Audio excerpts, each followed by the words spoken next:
I saw a couple people answer, which was awesome. From Stephen F. Austin, who was a Texas pioneer, also became the governor of Texas, Secretary of State for a little period of time. But his name is what gave Austin, the capital, its name.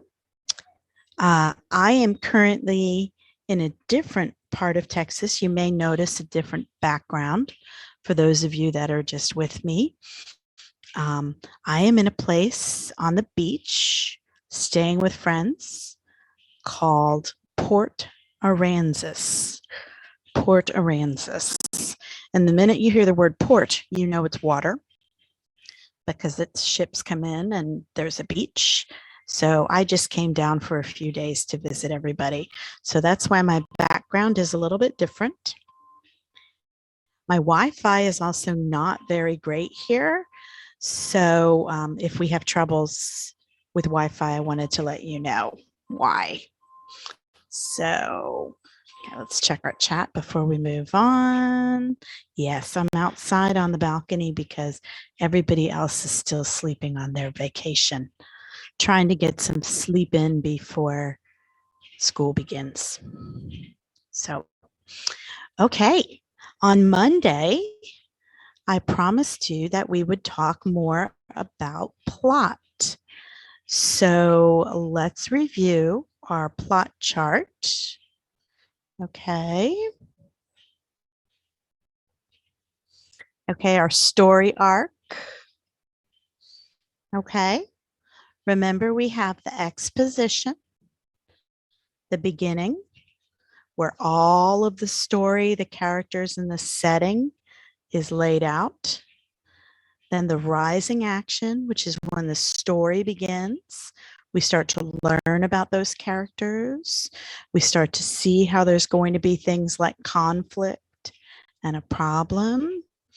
The climax is the major part of the action, usually involves the character, the protagonist, having to make some kind of a big decision.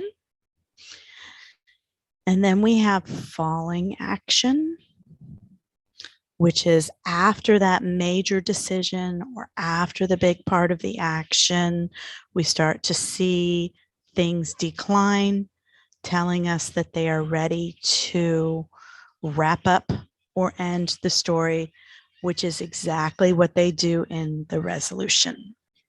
Okay, so let's take a little bit of a closer look at each of those pieces. Okay, in Little Red Riding Hood, okay, the exposition is the opening of the story, gives us background information on the characters and the setting. So notice the story Little Red Riding Hood. Is everybody familiar with that story? Let me just check the chat real quick. Little Red Riding Hood. Everybody's familiar with that story? Okay. Yeah, it's pretty standard fairy tale. Now, I will tell you, in different cultures, just like with Cinderella, different cultures have different versions of the story. So the version that we're going to talk about today might be a little different from the one that you know. Okay, but in Little Red Riding Hood, the exposition is the explanation that there's a little girl who lives in a village near the woods. So there's our setting, village near the woods. And she wears a red cape or a red hood. Okay. My first question for you is there any vocabulary words in this that you do not understand? I'm going to check the chat. Are there any vocabulary words that you don't understand? Post it in the chat if you have a word you don't understand. I'm looking at the chat right now.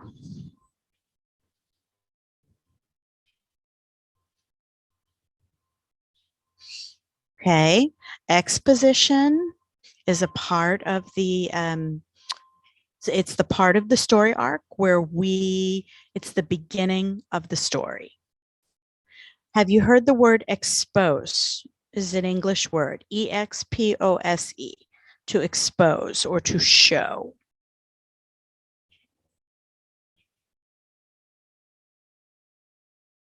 Yeah, it's the beginning. We are exposing or showing